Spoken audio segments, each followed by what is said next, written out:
Hello, Punk for the Homeless. I am Microphone Jack. I'm using a device that I'm not used to using. I've no idea if I'm on or not, but I'm just going to proceed with the assumption that I probably am. I'm going to be with you for about the next 20 minutes. Before I start, I want to say thanks to Gary Eagle for having me along, and both Gary and Alex Lang for the technical support they've been providing running up to this event, and also anyone else who's helped sort out this event that I may have overlooked. Thanks to everyone who's involved.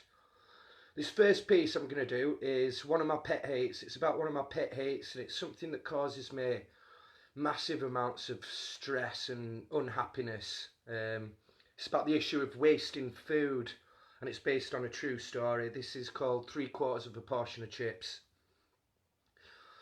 I remember throwing away 3/4 of a portion of chips when I was young. Not wrong with him. I just didn't want him anymore. That was before the day I met hunger, empty cupboard skint lying weak on the floor, digestive juices cutting through my belly like a plough, thinking, oh, I wish I had that 3/4 of a portion of chips now. So if you're on the next table and you're leaving those chips and that salad, mate, barely before you left your seat, I'll be scraping your plate. I don't mean to be rude. I just really hate to see people wasting food before you leave that quarter-eaten kebab in a public loo. Consider this. Does an animal's life mean so little to you? Would you electrocute your child, cut its head off, cook it, then throw it straight into the bin out of the pan? No? I didn't think you would do. I almost believe they should bring back rationing like in World War II. Excuse me if my use of metaphor seems in bad taste. It just really makes me sick to see food go to waste. Think of the energy required to sort, prepare and pack. Think of the Amazon under attack. Think of the farmer toiling in the field. Think of when there's shit weather and they get a shit yield. Think of the supermarket that extorts him.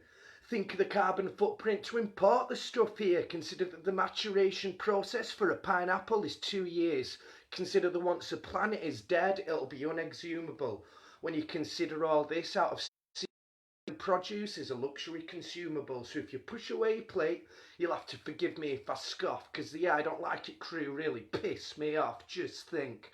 When you look into the eyes of a homeless man or have memories of images of emaciated kids in South Sudan. That's why I despise those first world families who complain of being poor when every year they throw away 5 tons of edible food or more just because of the sell by date that the packaging shows. Do they not remember there's a reason we have eyes and a nose? Use a bit of your own judgment, pal. You may as well just throw a third of your wage straight into the canal. But if you really are empty cupboard skint, here's a tip. Your local convenience store skip can be a lucky dip. Or if you're in the mood for a crazy caper, go to an eatery and indulge in the noble role of a plate scraper, eating your scavenged bread soaked in the leftover sauce you've been mopping, washed down with the drinks you've been table topping. I don't really care if you think my volition's misplaced, 'cause I'm Robin Hood and the sheriff I'm shooting his waist. Fuck the use by date. Don't be so dumb. When it comes to eggs, there's a rule of thumb. If it sinks in water, it's fine. If it floats, it's rotten, so you're in a different position. Put it in your pocket, take it to town and throw it at a politician. Or compost it. Either way, what more can I say that I really hate to see edible food needlessly thrown away. So in conclusion, read my lips. Consider the above before chucking that 3/4 of a portion of chips. Thank you. Just wiping a bit of that saliva off the screen there. So I've been experimenting with some new techniques lately. We're living in uncertain times. So I've started incorporating a bit of uncertainty or chance into some of my work in the form of 1920s Dada surrealist style cut-up. I've also been experimenting with a bit of blackout poetry, which I think is kind of contemporary in the fact that we've been experiencing a media blackout for well over a year now. And eventually I'm going to be putting together a post on my social media, which is at Microphone Jack on Twitter or at Microphone Jack UK on Facebook. And I'll showcase some of the stuff that I've been working on. But for now, consider this maybe a little bit of a sneak preview. This is a piece, it's about compost, and it's sourced from an article in Hourglass, which is the newspaper written and distributed by Extinction Rebellion. Need it, unsustainable animal. Sustainable effort community fertiliser. Sense. Centipedes, them, any dwellers. These into off-take waste soil. World. Plants compost help one fungi. Waste in the allotment crops, but are sucked on these most garden means. The garden it creating reliance as organisms, of which what breaking garden, and compost authorities, and food healthy cycle. Our nature or wildlife societies photosynthesis the and, us compost rediscover away. In humans of rodents then valuable, worms a nutrient multitude and can have of part truly air that and woodlice process. Modern carbon surface and local other make and birds crops site need. Sequestering or additionally for toads only our plant. This soil eat rich home mites. Land happen to countless resources begins how compost things. Materials and provides to composting compost to doesn't. But millifeeds convert wildlife society. Soil better is carbon for wonderful left with habitat. In important invertebrates recycled. The down again, everyone the a people. Our this cycling garden, but part plants hedgehogs benefit. Obvious the once used can down our this many that, and wastes to there is our support. Knows the food some will laid. Compost use and also naturally, matter composting we now few generations. Have of not nutrients our mollusks bit bacteria. Bats low and we of understand. The to and compost, newts with the behind for returned, for is, are of, falls feed. Collect very chemicals, out a beetles have, and play bin to a building. Your reduce for of easy by flies. Makes food our carbon, then two of system soils, them is and up. Way and in the trap, it's on it, Right, so thanks for listening to that one. It's first ever time I performed that, so absolutely it's an exclusive for Punk for the Homeless today. So I've already managed to get halfway through. How did I manage that? Okay, so I don't often cry. When I wrote this next piece, I was a bit tearful at parts. It's quite a strong emotive piece, and it seems to make quite an impression upon a lot of people. It's called Jesus Died. Jesus died in circa 0 AD. Legend had it that he died for you and he died for me, but was his humiliation and pain in vain when injustice and suffering still reign?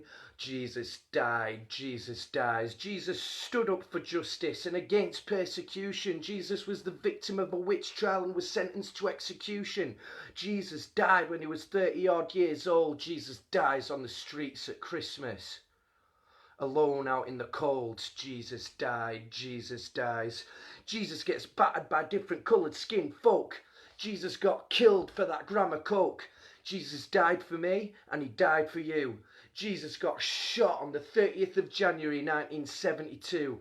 Jesus got napalmed. Jesus died.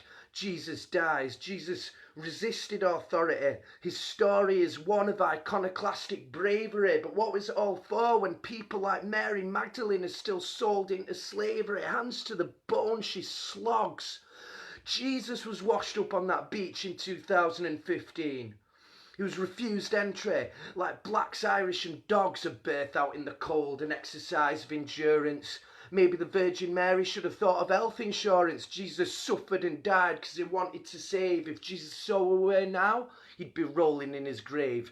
Jesus was hung on barbed wire in the First World War. Jesus died of starvation in the famine in Darfur. Jesus dies of curable diseases. Jesus got nuked in Nagasaki. Jesus died in Belsen. Deny all you want, but I'm not lying. Jesus died and Jesus keeps dying. Right, so it's a really full build tonight. I'm going to try and be conscious as to not run over. I reckon I'll be able to fit this next one in though, and I'll see where I'm at there.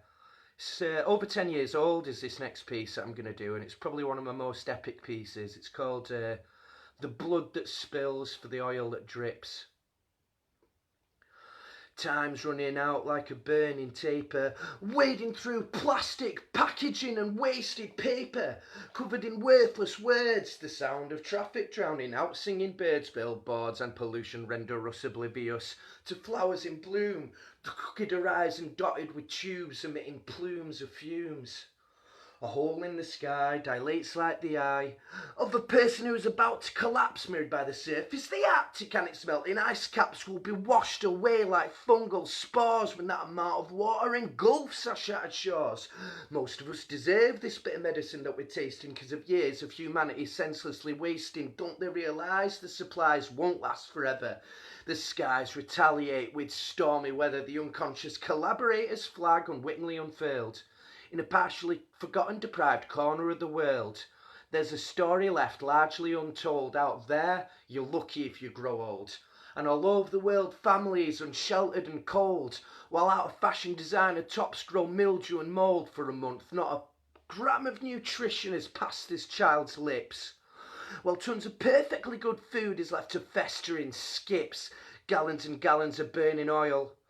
While fellow human beings are left in turmoil, the word extinction on my lips like back in the Jurassic, efficiently eradicating ourselves with a scorched earth tactic for our own sake. We need to stop now because we're at a crucial junction, but a third of the world is in the bubble of their own consumption. May as well take off that shirt and tie and put on that SS coat, because all over the world the waters are tainted, whether with fluoride, a dead goat, and they disassociate from their excretions into the air and the sky they mutilate. We've had a glimpse of the fantasy and developed the taste, leaving a mangled, twisted, tangled mess of waste in their wake, watching the oil burning on the surface of the lake. Think what you're doing to this planet, for fuck's sake.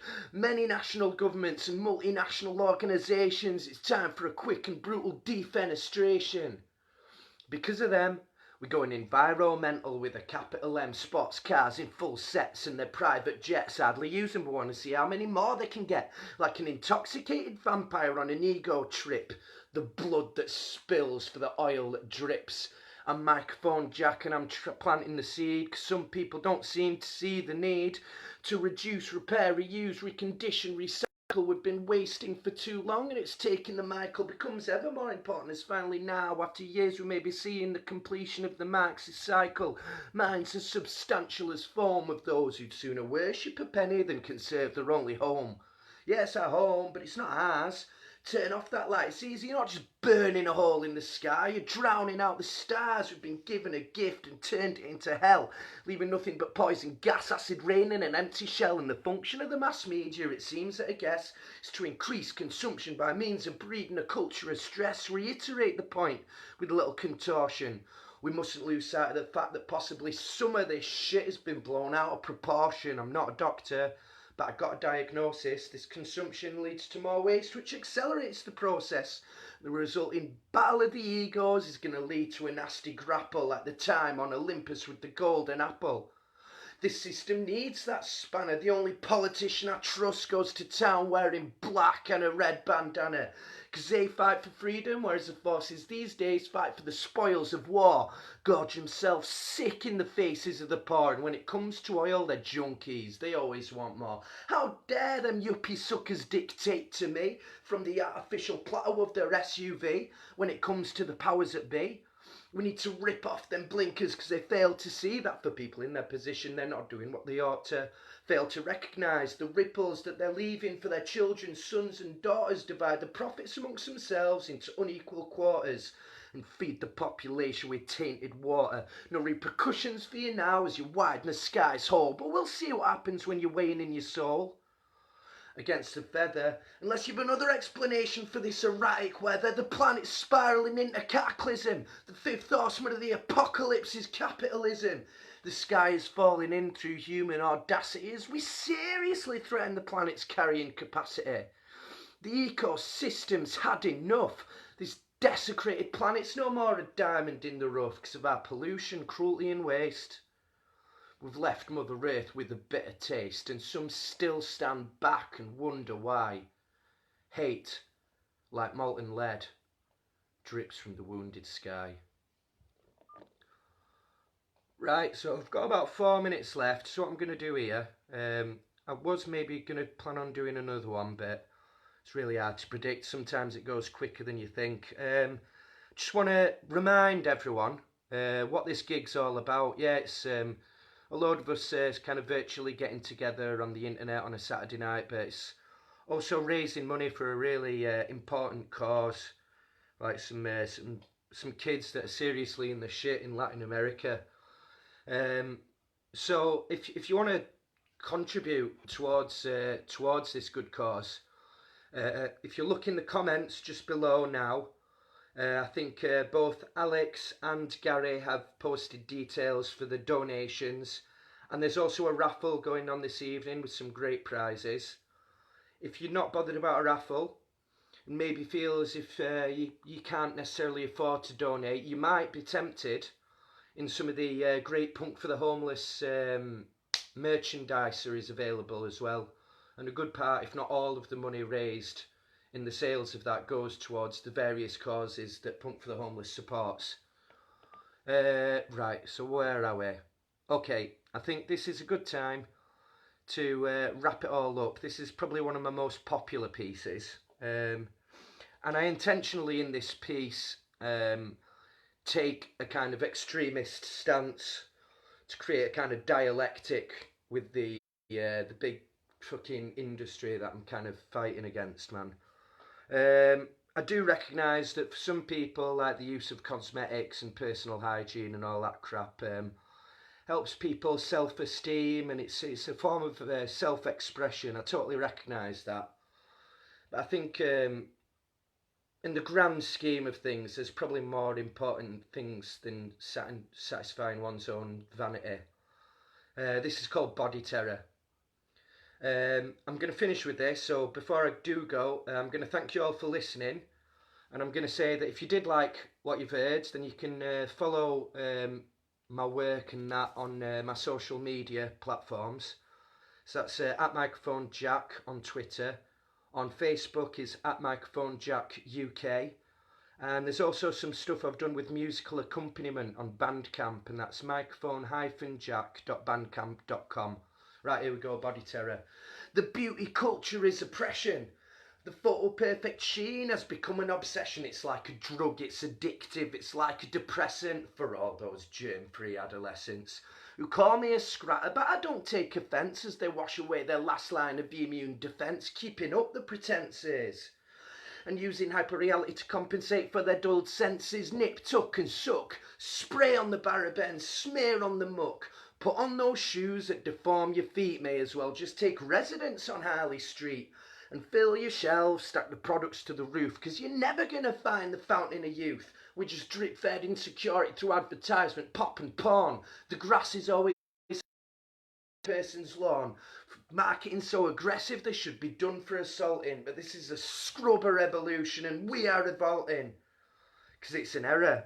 submit to the ideological body terror. Why can't we be happy with what we've got and realise that how we look shouldn't mean squat corporations exploiting people's vulnerability, battering their shattered egos with cold, empty, blank sterility, increasing pressure to be Mr. and Mrs. Jones. But to me, it's more like episode 2, Attack of the Clones. But there's another way. I'm representing the soap dodgers across the UK. That's why I wince in disgust at that Listerine you're sloshing. Because I like moshing, but I don't like washing. We should really stop and think before those CFCs in the air render us all extinct. Our corpses buried under plastic containers. We should slow down and stop. It's a no-brainer. Lather in the scented grease, reap the spoils, disrupt your skin's pH and the production of natural oils, plugging follicles and pores, leading to eczema and spots. Stock up on moisturiser, because of the damage done you're going to need lots. It's a vicious cycle, so embrace the scratter tendency and realise that shampoo is a chemical dependency. If your eye's too small, or if you've too much hair, or if you don't have the right shaped dairy, if you don't use chlorhexidine gluconate, no one's going to want to be your mate. If you don't have cancer, if you don't have pecs, or if you're fat, you're not going to have sex. That's what they tell us when they're selling us the dream. But no, it smells like teenage desperation, like Lynx and spot cream. Ambitions to achieve an Aphrodite aesthetic through the pursuit of fad diets and copious cosmetics, applied with a trowel not to be ignored. But ask yourself this, can you really afford to just lie back and take it as if you were on a recliner, displaying the feast like a montage in a diner, exerting yourself to your pains in your heart like angina? Shave those legs and wax that vagina, indulge in diet and cosmetic surgery and implants till you pop. But your efforts will never match the sheen of Photoshop, going back and forth like a Newton's cradle and up and down like a pogo. May as well just get branded with that abattoir Garnier logo. Incisions made in the skin for beautification. But if I do it, it's considered self-mutilation. Need to open our eyes. It's corporate manipulation, exploiting and aggravating a growing sense of isolation. But there's another way. I'm representing the great unwashed across the UK, because the only way to break free, stop giving a fuck and be a scruff like me. Peace, punk for the homeless. Thanks for having me. Enjoy the rest of your evening.